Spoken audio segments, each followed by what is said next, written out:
Goa is dying. कुछ दिनों पहले गोवा में एक काफी स्ट्रेंज विजुअल देखने मिला। 3000 से ज्यादा लोग रात को एक रेलवे लाइन पर ऐसे उतर आए। लेकिन क्यों? गोवा में ऐसा क्या हो रहा है जो हमें पता ही नहीं। गोवा के इकोलॉजिकली सेंसिटिव जोन में 3 ऐसे प्रोजेक्ट्स होने वाले हैं जिनसे 35,000 to 80,000 के बीच पेड़ काटे जाने वाले हैं। अरे कुछ पेड़ ही तो काटे जा रहे हैं। डेवलपमेंट के लिए ऐसे सैक्रिफाइसेस करने पड़े तो क्या फर्क पड़ता है? अगर आप भी ये सोचते हैं कि ये फाइट डेवलपमेंट और नेचर के बीच में, then this short video will change your mind। क्योंकि ये सिर्फ एनवायरनमेंट के बारे में नहीं है, ये भारत के फ्यूचर के बारे में है। और पहले ही बता देता हूं, अगर आप कौन सी पॉलिटिकल पार्टी पावर में ये देखकर क्या सही है और क्या गलत ये डिसाइड करने वाले हैं, देन स्किप दिस वीडियो, क्योंकि ये वीडियो आपके लिए नहीं है। लेकिन अगर आप सही को सही और गलत को गलत कहने में विश्वास रखते हैं तो इस वीडियो को एंड तक जरूर देखिए और इसे अपने ओपन माइंडेड दोस्तों के साथ शेयर कीजिए। बेसिकली इशू क्या है?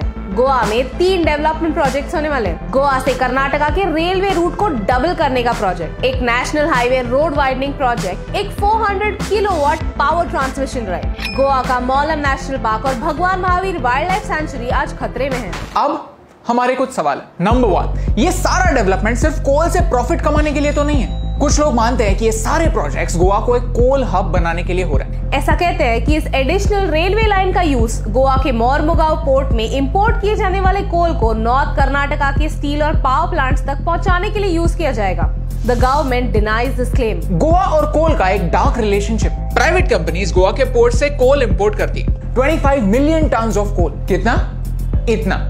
ये जो आप छोटा डॉट देख रहे हैं वो एक इंसान है, वो एक वर्कर है। कोल इंपोर्ट का माउंटेन ऑलरेडी बड़ा है और आने वाले 10 सालों में ये एक फुटबॉल फील्ड जितना चौड़ा और 3 किलोमीटर ऊंचा होने वाला है। जब ये कोल ट्रांसपोर्ट होता है बाय ट्रक, रेल और वाटर, उस पर एक ब्लू टारपोलिन की शीट रखी जाती है। हवा आने से ये शीट मूव हो जाती है और सारा कोल डस्ट उस एरिया में डस्ट पोल्यूशन क्रिएट करता है। इनफैक्ट गोवा के एक्स सीएम लेट मनोहर पारिकर सर ने इसी रेलवे डबलिंग प्रोजेक्ट को 2013 में रिजेक्ट किया था and I quote, "We are not giving any permission to the double tracking.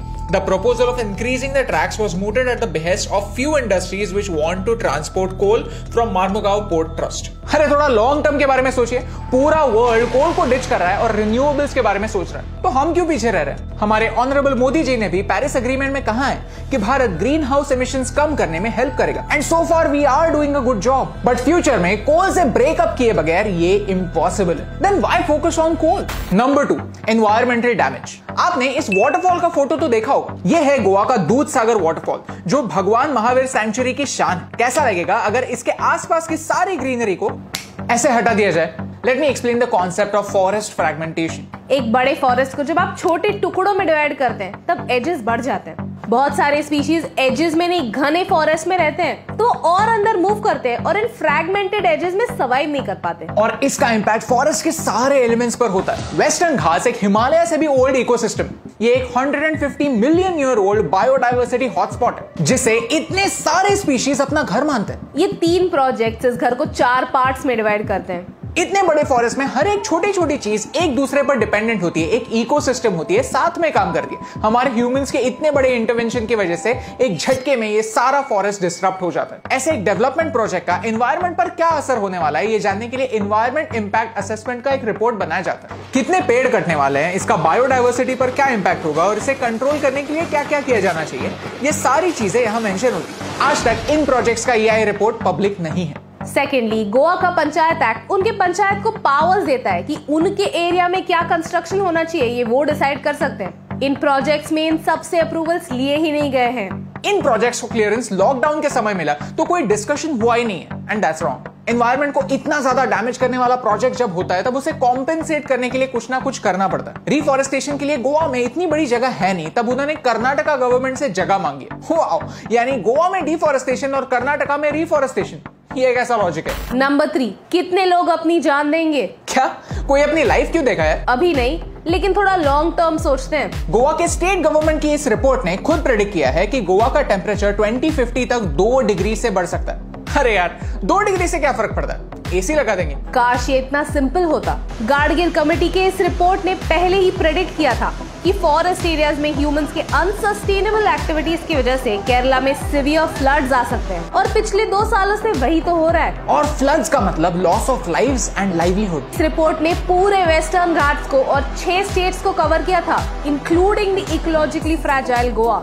मानते हैं कि कोरोना वायरस एक बैट की वजह से ह्यूमंस में आया और उसने पूरी दुनिया में ये हैवक मचाया। वैसे ही इबोला जैसे डिजीजेस भी ह्यूमन और वाइल्ड एनिमल्स के इंटरेक्शन बढ़ने की वजह से आते हैं, और जितना ज्यादा हम वाइल्ड हैबिटेट में ऐसे इंक्रोच करते रहेंगे उतने ज्यादा ये इंटरेक्शंस बढ़ते रहेंगे और ये डिसीजेस भी बढ़ते रहेंगे। तो हम क्या कर सकते हैं? गोवा के chief minister Pramod Sawant sir ने एक इंटरव्यू में ऐसे कहा था कि मेजरली उन्हें इन प्रोजेक्ट्स के लिए जो ऑपोजिशन आ रहा है वो भारत के बाहर से है। हमारे environment minister Prakash Javadekar sir ने ऐसे कहा था कि अगर उन्हें लोकल लोगों से एक मेमोरेंडम मिलती है तो वो इस बात पर एक्शन लेंगे। So let's give it a shot. हमारे बायो में लिंक को क्लिक कीजिए और हमारे एनवायरमेंट मिनिस्टर को अपने ऑब्जेक्शंस भेजिए। ट्रस्ट मी, 1 मिनट भी नहीं लगेगा। मे बी उन्हें यह दिखाने की जरूरत है कि हमें भी हमारे एनवायरनमेंट से फर्क पड़ता है। लुक बॉस, बात सिंपल है।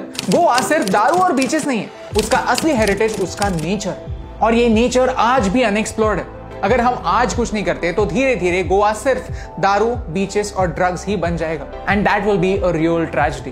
प्लीज मेरी ये रिक्वेस्ट है, ये वीडियो ज्यादा से ज्यादा लोगों तक पहुंचाने में हमारी हेल्प कीजिए। Share this video with your friends, tag your favourite actors, leaders, influencers. क्योंकि अगर हम गोवा में जाकर व्लॉग्स बना सकते हैं, उसकी नेचुरल ब्यूटी का लाइक्स के लिए यूज कर सकते हैं, तो उसी नेचुरल ब्यूटी को बचाने के लिए एक छोटी सी चीज भी कर सकते हैं। आई नो दैट 99% लोग ऐसे सीरियस वीडियोस एंड तक देखते भी नहीं, लेकिन हमारा ये वीडियो उन 99% लोगों के लिए है भी नहीं जिन्होंने ऑलरेडी गिव अप कर दिया। ये वीडियो उन 1% लोगों के लिए जिन्हें अभी भी फर्क पड़ता है।